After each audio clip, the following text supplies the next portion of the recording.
பலன் தரும் பரிகாரங்கள் அப்படிங்கிற பகுதியில் குரு பயிற்சி பலன்கள் எப்படி இருக்குன்னு எல்லா ராசிக்காரர்களுக்கும் நம்ம வரிசையாக பார்த்துட்டுருக்கோங்க. அந்த வகையில் இன்றைக்கி நாம் பார்க்க போகிறது மீன ராசிக்காரர்களுக்கு எப்படியெல்லாம் குரு பயிற்சி இருக்குது, இந்த குரு பயிற்சியால் மீனராசிக்காரர்களுக்கு என்ன நடக்க போகுது அப்படிங்கிறதாங்க. பொதுவாகவே மீனராசிக்காரங்க எப்படி இருப்பாங்க, வாழ்க்கையில் ரொம்ப போராட்டங்களை சந்தித்தவங்களாக இருப்பாங்க, எதிர்நீச்சல் போட்டவர்களாக இருப்பாங்க. அதுவும் யாரெல்லாம் அவங்க நம்பினாங்களோ அவங்க தான் அவங்க காலை வாரி விட்டுருப்பாங்க. புதுசாக எதிரிகள்லாம் அவங்களுக்கு வரவே மாட்டாங்க, பக்கத்திலே இருப்பாங்க, பழகிக்கிட்டே இருப்பாங்க, பார்த்துக்கிட்டே இருப்பாங்க. திடீர்னு பார்த்திங்கன்னா தொந்தரவு கொடுத்துட்டு போயிட்டே இருப்பாங்க. அதை நினைக்கும் போது தான் மனசு ரொம்ப சங்கடமாக இருக்கும். அப்போ உட்கார்ந்து பேசுனது, ஒன்றா இருந்து சாப்பிட்டது, தூங்குனது, எழுந்து ஓடினது இதெல்லாம் பொய்யா போயிடுச்சு. இத்தனை வருஷம் நண்பர் இப்படி பண்ணிட்டாரே, ஏமாற்றிட்டாரே, நமக்கு துரோகம் பண்ணிட்டாரே அப்படிங்கிற மாதிரி தான் மீனராசிக்காரர்கள் வளர்த்த கடா மார்பில் பாயிற மாதிரி எதிரிகளை சந்திக்கிறவங்க. அதனால தான் மீனராசி கொஞ்சம் வெகுளி ராசி அப்படின்னு சொல்கிறது. அப்படிப்பட்ட வெகுளிகளாகிய மீனராசிக்காரர்களுக்கு இந்த குரு பயிற்சி எப்படி இருக்குது? ராசிக்கு 2ஆம் இடத்துல கடந்த ஒரு வருஷமாக உட்காந்துருந்தார். ஓரளவு பணப்புழக்கம்லாம் இருந்தது. அப்படியே உருட்டி புரட்டி அப்படி இந்த இஎம்ஐலாம் கட்டிக்கிட்டு, வாங்கின லோனெல்லாம் கட்டிக்கிட்டு கொஞ்சம் நிம்மதியை கொடுத்தாரு. ஆனால் இப்போ 3ஆம் இடத்துக்கு போய் உட்கார்ந்துருக்கிறாரு. அவசரப்பட்டு நாம் அதிகமாக கடன் வாங்கிட்டோமோ, இப்போ இதெல்லாம் நம்மளால் சமாளிக்க முடியுமா? ஒரு மாதம் இருக்கிற மாதிரி இன்னொரு மாதம் வருமானம் இருக்க மாட்டேங்குதே. அப்படி இருக்கும் பொழுது இஎம்ஐ கட்டுறதுல ஏதாவது பிரச்சனை வந்துடக்கூடாது, கடனை அடைக்கிறதுல பிரச்சனை வந்துடக்கூடாது, முதல்ல கடனுக்கான வட்டியை கட்டுறதுல எந்த பிரச்சனையும் வந்துடக்கூடாது. இப்படிலாம் சின்ன சின்ன பயமுறுத்தல்கள் ஒரு பக்கம் இருந்து கொண்டு தான் இருக்கும். ஆனாலும் உங்களுடைய ராசிநாதன் குரு பகவான் சுக்கிரன் வீட்டில் போய் உட்கார்றார். அப்படி இருக்கிறதுனால கெடுபலனை குறைப்பார். ஏன்னா சுக்கிரன் வீடு ஸ்திர வீடு. ஏற்கனவே ஒரு வருஷமாக சர வீட்டில் இருந்தார். ஏன்னா குரு பகவானுக்கு அந்த சரவீட்டு தோஷம் உண்டு, சரராசி தோஷம் சொல்லுவாங்க, அது இருந்தது. அதனால் இப்போ 3ஆம் இடம் ஸ்திர வீடுங்கிறதுனால உங்களுக்கு ஓரளவு யோக பலனை தான் அவர் கொடுப்பார். கடின உழைப்பால் நீங்கள் ஜெயிப்பீங்க. முன்னாடியெல்லாம் போன உடனே வேலை நடந்தது. ஆனால் இனிமேல் ஒரு முறை அவரை பார்க்க முடியல, அப்புறம் திரும்பி வந்துட்டேன், 2ஆவது முறை தான் அவர் கிடைச்சாரு, அப்புறம் தான் பார்த்துட்டு வர முடிஞ்சுது. அந்த மாதிரி சின்ன சின்ன அலைச்சல்கள் இருக்கும். நீங்கள் எப்பயுமே எந்த வேலையை தொட்டாலும் சீக்கிரமாக முடிக்கணும் அப்படின்னு நினைப்பீங்க. ஆனால் இந்த குரு பயிற்சி உங்களை எதையுமே சீக்கிரமாக முடிக்க விடாமல், ஆனால் அதே நேரத்தில் சற்றே தாமதமாக சிறப்பாக முடிக்க வைக்கும். எல்லா வகையிலும் உங்களுக்கு வெற்றியையும் அள்ளி கொடுக்குங்க. 3ஆம் இடத்து குரு முடகுரு அப்படின்னு சொல்லுவாங்க. அப்படின்னா என்ன? நீங்கள் என்ன நினைக்கிறீங்களோ அதில் ஒரு தடங்கள் வரும், ஒரு ஸ்பீட் பிரேக்கர் அது வரும். அப்புறமா பார்த்தீங்கன்னா அது சரியாக போயிடும். இந்த தடங்கள் வரும்போது நீங்கள் யோசிக்க ஆரம்பிப்பீங்க. அந்த நேரத்தில் 4 பேர்கிட்ட ஐடியா கேட்பீங்க. அது மூலமாக உங்களுக்கு இந்த 3ஆம் இடத்து குரு உங்களுடைய அறிவு கூர்மையை, புத்தி கூர்மையை அதிகப்படுத்துவார். அதே மாதிரி பலதரப்பட்ட பிரபலங்களையும் அறிமுகப்படுத்துறதுக்கான வாய்ப்புகள் இருக்குது. ஏன்னா சிக்கல்கள் வரும்போது நாம் சிலருடைய உதவியை நாடுவோம், சில பிரபலங்களின் ஆலோசனைகளை கேட்போம். அது ஒரு அறிமுகப்படலமாகவும் நமக்கு அமையும். அதனால் இந்த 3ஆம் இடத்து குருவால் பெரிய பாதிப்புகள் எதுவுமே இருக்காது. புது விஷயங்களை நீங்கள் கற்றுப்பீங்க. பாடம் படிக்கிறது பள்ளிக்கூடத்தோட, கல்லூரியோட, பல்கலைக்கழகத்தோடு முடிஞ்சிருச்சு அப்படின்னு சொன்னால் அதெல்லாம் கிடையாது. தினந்தோறும் பாடம் படிக்கிறோம். சிலர் மூலமாக, சிலர் அறிவியலாக இருப்பாங்க, சிலர் கம்ப்யூட்டர் சயின்ஸாக இருப்பாங்க, சிலர் புரியாத அல்ஜிப்ராவாக இருப்பாங்க. அந்த மாதிரி படிப்புகளையெல்லாம் உங்களுக்கு வரிசையாக இந்த குரு பயிற்சி, இந்த குருமாற்றம் உங்களுக்கு சொல்லி கொடுத்துக்கிட்டே இருப்பார். குடும்பத்தில் அப்பப்போ ஏதாவது ஒரு குழப்பம் வரும், ஏதாவது ஒரு சின்ன சின்ன சிக்கல் வரும். அது பெருசாகாமல் பார்த்துக்கணும். ஏன்னா சின்னதாக வரும், அதனால் அது பெருசாகாது. மற்றபடி கணவன் மனைவிக்குள்ளற அந்யோன்யம் அதிகரிக்கும். எல்லா வகையிலும் சந்தோஷமான ஒரு சூழ்நிலைகளை எதிர்பார்க்கலாம். பணம் கொடுத்து ஏமாந்துடாதீங்க. எத்தனை வருஷம் பழக்கமானவங்களாக இருந்தாலும் சரி, கொடுத்தா பணம் திரும்பி வராது. அந்த மாதிரி காலகட்டம். ஏன்னா ஏற்கனவே 7ரை சனியில் விரயச்சனி வேறு உங்களுக்கு நடந்துன்னு இருக்குது.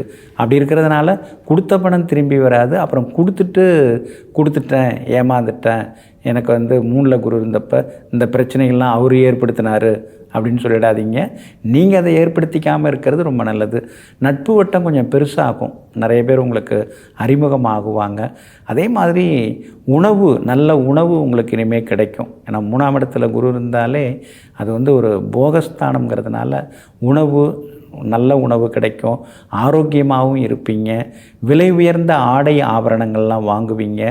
எல்லா வகையிலும் உங்களுக்கு வெற்றியையும் சந்தோஷத்தையும் நீங்கள் எதிர்பார்க்கலாம் இந்த குரு பயிற்சியால். அதே மாதிரி தம்பி தங்கை மூலமாக சில உதவிகள் கிடைக்கும். அதான் அண்ணன் அக்கா அவங்க மூலமாக சில தொந்தரவுகளும் இருக்கும், அன்பு தொந்தரவுகள் இருக்கும். இளைய சகோதரங்கள் மூலமாக உங்களுக்கு நினச்ச காரியங்கள்லாம் நிறைவேறும். பெரிய பதவி பொறுப்பு அதெல்லாம் தேடி வரும். அந்த பதவியை கொடுத்து கொஞ்சம் கொஞ்சம் சேமிப்பு இருந்தது, அதையும் அவர் கரைச்சிட்டாரு, சுறுசுறுப்பாக்கி விட்டார், ஓய்வும் எடுக்க முடியலாம். மதியம் வந்து ஒரு 10 நிமிஷம் கண் உறங்குவேன், இப்போ அதுவும் முடியாமல் போயிடுச்சு. அந்த மாதிரி நிலைமைக்கு இந்த குரு பகவான் கொண்டு வருவார். அதே போல் வியாபாரம் விறுவிறுப்பாக இருக்கும், அதில் ஒன்றும் குறைச்சல் இருக்காது, லாபமும் நல்லாயிருக்கும், வாடிக்கையாளர்களும் வருவாங்க, வேலையாட்கள் பிரச்சனை ஒரு கட்டுப்பாட்டுக்குள்ளார வருங்க. உத்தியோகத்தை பொறுத்த வரைக்கும் இந்த குரு பயிற்சியால் உங்களுக்கு சிரமங்கள் இருக்காது. ஆனால் வேலை சுமை அடுக்கடுக்காக இருந்துக்கிட்டே இருக்கும். அப்படி இருக்கிறதுனால உத்தியோகத்தில் வந்து யார் எது சொன்னாலும் கொஞ்சம் பொறுமையாக கேட்டுக்கிறது நல்லது. அவசரப்பட்டு வார்த்தைகளை விடக்கூடாது. சில நேரங்களில் முன்கோபம் அதிகமாகும். ஏன்னா 3ஆம் இடத்து குருனாலே முன்கோபம் எல்லாம் வரும். அப்புறம் அவங்களோட இவங்களோடலாம் உங்களை ஒப்பிட்டு பார்த்துக்கூடாது. என் கூட தான் அவரும் படித்தாப்புல, இப்போ எங்கேயோ இருக்கார், நான் என்ன பண்ணிட்டுருக்கேன், ஏதோ சுமாராக வாழ்க்கை ஓடின்ட்டுருக்கு அப்படின்னு ஒப்பிட்டு பார்த்து கொண்டு அலுப்பு சலிப்பு வந்து வளர்த்துக்கக்கூடாது. அந்த வகையில் கொஞ்சம் கவனமாக இருந்துட்டிங்கன்னா இன்னும் கொஞ்சம் நலமாக இருக்குங்க. பிரபலங்கள் இருப்பாங்க, ஆனால் அவங்களால ஒரு பலனும் இல்லை அப்படிங்கிற மாதிரி சில நேரங்களில் உங்களுக்கு தோணுங்க. சொந்தக்காரங்க வருவாங்க, உறவுக்காரங்க வருவாங்க, நண்பர்கள்லாம் வருவாங்க. சில நேரங்களில் உங்களை ஏதாவது எதிர்கேள்வி கேட்டு உங்களை காயப்படுத்துறதுக்கு வாய்ப்பு இருக்குங்கிறதுனால இவங்கெல்லாம் வந்தாலும் எது கேட்டாலும் கொஞ்சம் பொறுமையாக பதில் சொன்னீங்கன்னா இன்னும் கொஞ்சம் நலமாக இருக்குங்க. இந்த குரு பகவான் 7ஆம் இடத்தை பார்க்குறார். அதனால் கணவன் மனைவிக்குள்ளே அந்யோன்யம் அதிகமாகுங்க, ஒற்றுமை அதிகமாகும், புரிதலும் இருக்கும், திருமணம் ஆகாதவர்களுக்கு திருமணமும் நடக்கும். 9ஆம் இடத்தையும் குரு பகவான் பார்க்குறாரு. அதனால் குழந்தை பாக்கியம் இல்லாதவர்களுக்கு குழந்தை பாக்கியம் கிடைக்கும். நிரந்தர வேலை, நிரந்தர வருமானம் இல்லாதவங்களுக்கு அதுவும் நிச்சயமாக கிடைக்கும். அப்பாவோட ஆரோக்கியம் இனிமேல் கொஞ்சம் நல்லாகும். மருத்துவ செலவுகள் கொஞ்சம் கொஞ்சமாக குறையிறதுக்கான வாய்ப்புகள் இருக்குதுங்க. 11ஆம் இடம் லாபஸ்தானத்தையும் வந்து குரு பகவான் பார்வையிடுறாரு. அப்படி இருக்கிறதுனால எல்லா வகையிலும் வெற்றி உண்டு. விலை உயர்ந்த ஆடை அணிகலன்கள் அதெல்லாமே வாங்கி கொஞ்சம் நீங்கள் பயன்படுத்துவீங்க. சிலதெல்லாம் கொஞ்சம் கொஞ்சம் சின்ன சின்ன சேமிப்புகள் அதெல்லாம் உண்டு. திடீர் பயணங்கள் உண்டு. சிலர் வெளிநாடு போய் வருவீங்க, சிலருக்கு வெளிநாட்டில் வேலை கிடைக்கும். உங்கள் பிள்ளைங்க வெளிநாட்டில் போய் செட்டில் ஆனாங்க, அவங்கள போய் பார்த்துட்டு வந்தோம் அப்படிங்கிற வாய்ப்புகளும் சிலருக்கு வகையில் நல்ல விதத்தில் கிடைக்குங்க. அதே மாதிரி ஊர் பொது காரியங்களை எடுத்து கட்டி பண்ணுவீங்க. அதே மாதிரி விழாக்கள், திருவிழாக்கள் அதெல்லாம் வந்து சிறப்பாக முன்னால் நின்று நடத்துவீங்க. அது மூலமாக உங்களுக்கு ஊரங்கமே செல்வாக்கு அதிகரிக்கும், வெற்றியும் சந்தோஷமும் உங்களுக்கு வந்து சேருங்க. இந்த குரு பெயர்ச்சி நமக்கு வந்து சிக்கல்னு எல்லாருமே எல்லா இடத்துலையும் சொல்கிறாங்க, இவர் மட்டும் இப்படி சொல்கிறாரேன்னு நீங்கள் நினைக்காதீங்க.